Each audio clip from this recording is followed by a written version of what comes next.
பாரம்பரிய தமிழ் சமையலில் இன்றைக்கி என்ன பார்க்க போகிறோம்னா புளிச்சக்கீரை எப்படி வந்து பறித்து அதை வந்து எப்படி நம்ம வந்து செய்கிறதுன்றதை தான் நம்ம பார்க்க போகிறோங்க. இதுதாங்க புளிச்சக்கீரை செடி. இதை வந்து நம்ம வந்து காம்பெல்லாம் எடுக்காமல் அந்த இலையை மட்டும் வந்து நம்ம கிள்ளிக்கணுங்க. கிள்ளிட்டு பறிச்சுட்டு இதை வந்து ஃபஸ்ட்டு நம்ம எல்லாத்தையும் பறிச்சிடலாம். இங்கே பாருங்கள், இந்த மாதிரி தான் இந்த இலையை மட்டும்தான் நம்ம வந்து எடுத்துக்கணும். கீழே உள்ள காம்பெல்லாம் வந்து எடுக்கக்கூடாது.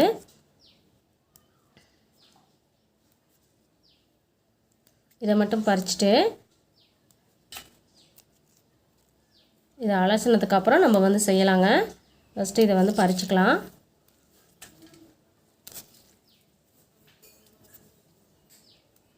அந்த குச்சியெல்லாம் எடுத்தோன்னா அது வந்து நார் நாராக இருக்குங்க, அது வந்து நல்லா இருக்காது.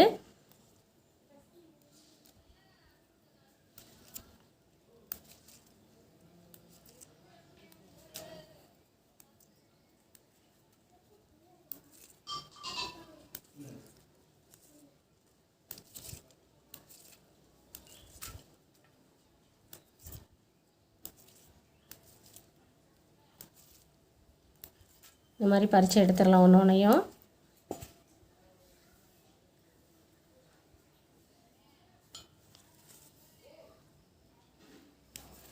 இதை செய்கிறத தான் நம்ம இன்றைக்கி பார்க்க போகிறோம். இது நல்லா சத்தானதுங்க, நல்லா செரிமானம் இதுக்கும் நல்லா யூஸ் ஆகும். குச்சி இல்லாமல் நம்ம வந்து இலையை மட்டும் பறித்து எடுத்துக்கலாம். நல்லா பிஞ்சு கீரையாக இருக்கணுங்க. இது நல்லா பிஞ்சு கீரை தான் நான் வாங்கினேன்.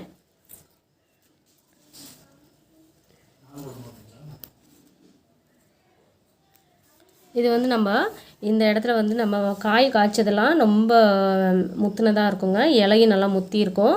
அதெல்லாம் வாங்கினோன்னா நல்லா இருக்காது, ரொம்ப புளிக்கும். இந்த மாதிரி இந்த ஸ்டேஜில் கூட வாங்கிக்கலாம் நம்ம.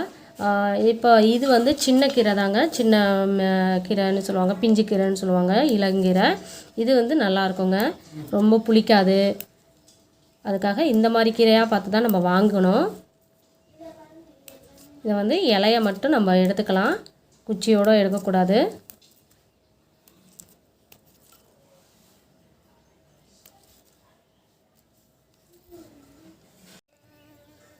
வாங்க, இது எல்லாத்தையும் நம்ம பறிச்சிட்டோம். எல்லாமே நல்ல பிஞ்சு கீரை தாங்க. இதை வந்து நம்ம பிஞ்சு கீரையாக நல்லா பார்த்து வாங்கணும், இளங்கீரையாக. இது வந்து காய காய்ச்சிருந்ததுன்னா அதை வந்து வாங்கக்கூடாதுங்க, அதை பார்த்துக்கங்க. இதை வந்து நம்ம செய்கிறத வந்து பார்த்துக்கலாம். வாங்க, புளிச்சக்கீரையை வந்து ஏற்கனவே நம்ம வந்து பறித்து வச்சுருந்தோங்க. அதில் வந்து ஒரு அரை செம்பு அளவுக்கு வந்து நம்ம தண்ணி ஊற்றிக்கலாங்க. தண்ணி ஊற்றினதுக்கப்புறம் ஒரு அரை செம்பு அதை வந்து நம்ம நல்லா வேக வச்சுக்கலாங்க. வேக வச்சதோடு அதில் வந்து வெங்காயமும் தக்காளியும் போட்டு நம்ம வந்து வேக வைக்க போகிறோங்க. இப்போ வந்து கொஞ்சம் நேரம் வந்து வேகட்டும். அதுக்கப்புறம் வந்து வெங்காயமும் தக்காளியும் சேர்த்து இதை வந்து வேக வச்சுக்கலாங்க. இப்போ வந்து நம்ம ஒரு அரை செம்பு தண்ணி அளவுக்கு வந்து அதை வந்து ஊற்றிருக்கோம். இதை வந்து நம்ம வேக வச்சிடலாங்க.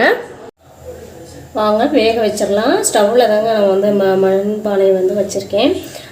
இதை வந்து நம்ம வேக வச்சிடலாம். ஒரு 5 நிமிஷம் வெந்ததுக்கப்புறம் வந்து தக்காளியும் வெங்காயமும் சேர்த்து ஒரு 1/4 மணி நேரம் அதை வந்து நல்லா வேக வைக்கலாங்க. மூடி தான் வேக வைக்கணும். லைட்டாக திறந்து வச்சுருந்தாலே போதுங்க. ஏன்னா நம்மளுக்கு வந்து அந்த தண்ணி வந்து வெளியில் வரும் வெந்து. அந்த தண்ணி போகிறதுக்காக கொஞ்சம் லைட்டாக மூடி வந்து திறந்து வச்சுருக்கலாங்க. பாருங்கள், இது வந்து நம்ம ஒரு தக்காளியும் ஒரு வெங்காயமும் வந்து நான் இதில் வச்சுருக்கேங்க, பெரிய வெங்காயம். அதை போட்டுக்கலாம். நல்லா வேகட்டும். கொஞ்சம் தேவையானது உப்பு போட்டு நல்லா வேக வச்சுக்கணுங்க.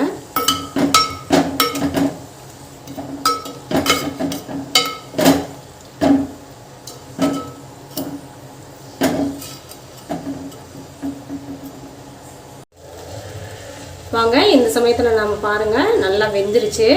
ஏன் மண் சட்டியில் வந்து நம்ம மண்பானையில் வைக்கிறோன்னா அந்த தண்ணி எல்லாத்தையும் நல்லா உறிஞ்சிருங்க. அதுக்காக தான் நான் வந்து மண்பானையில் வச்சு நான் செய்கிறேன். இதில் வந்து தண்ணி கொஞ்சமாக தான் இருக்கும். ஸோ அதிலே வச்சு நம்ம மற்ற வச்சு கடையும் போது அது வந்து நல்லா மிக்ஸ் ஆகிருங்க, நல்லா அரைப்பட்டுரும். இதை வந்து நம்ம வந்து கடையிறதை வந்து பார்க்கலாம். மற்ற வச்சு வாங்க, மற்ற வச்சு கடைஞ்சிக்கலாம். பாருங்கள், தண்ணி கம்மியாக தான் இருக்கும். மண்பானை வந்து நல்ல தண்ணி எல்லாத்தையும் இழுத்துரும். நம்ம மத்து வச்சு கடையும் போது நல்ல வாசமாகவும் இருக்குங்க மண்பானையில்.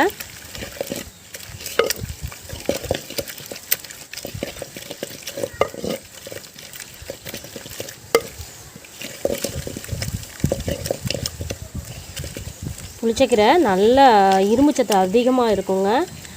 மாசமாக இருக்கவங்க இந்த குழந்தைங்க எல்லாருமே நல்லா விரும்பி சாப்பிடுவாங்க.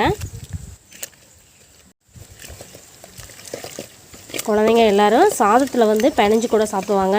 சாம்பார் சாதம் இல்லைன்னா வெறும் சாதத்துக்குள்ளே கூட நம்ம பிணைஞ்சு சாப்பிட்லாம். நல்லா 10 நிமிஷம் நல்லா கடையணுங்க. மத்து வச்சு கடைஞ்சதுக்கப்புறம் நம்ம பார்க்கலாம். பாருங்கள் நல்லா கடைஞ்சாச்சு. இதை தாளிக்கிறது மட்டும்தான். காஞ்ச மிளகாய் வச்சு நம்ம வந்து தாளித்து விட்டுருலாங்க.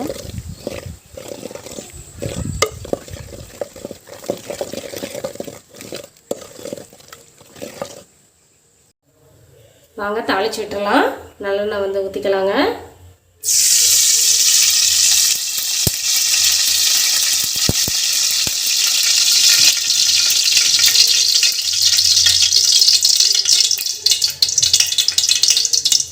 கடுகு மட்டும் போட்டுக்கலாம். கடுகு, உளுந்த பருப்பு,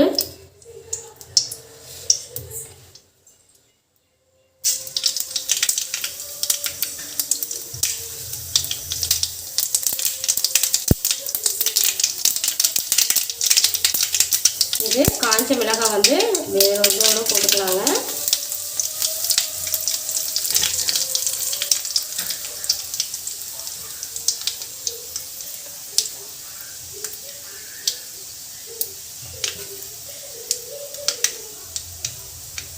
ஸ்டேஜில் நல்லா வதக்கலாம். நம்ம வேக வைக்கும் போதே பச்சை மிளகாய் வந்து போட்டுக்கலாங்க. ஏன்னா சின்னவங்க வந்து சாப்பிடும்போது பச்சை மிளகாய் போட தேவையில்லை, இதுவே போதும். இந்த காரமே பெரியவங்களாம் சாப்பிட்டோம்னா அதில் வந்து ஒரு 3 பச்சை மிளகாய் போட்டுக்கோங்க. ஏன்னா கடையும் போது ரொம்ப காரமாக இருக்கும், அதுக்காக தான். இதில் வந்து நான் பச்சை மிளகாய் போடலை.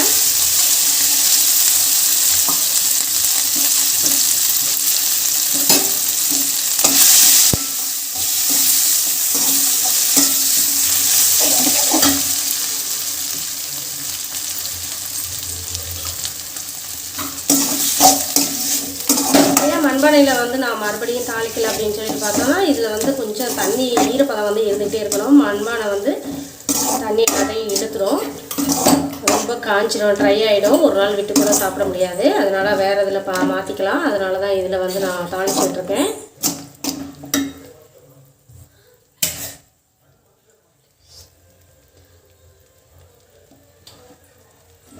போதும். இந்த ஸ்டேஜில் இறக்கிடலாம்.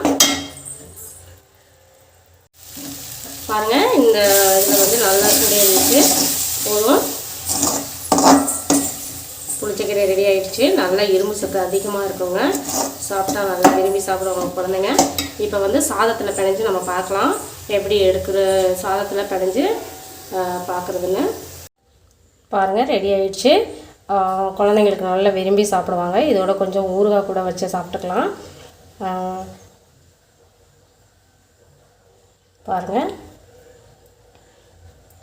நம்ம புளிச்சக்கீரை வந்து அதிக இரும்பு சத்து அதிகமாக இருக்குங்க. நல்ல செரிமானத்துக்கும் நல்ல இதாக இருக்கும்.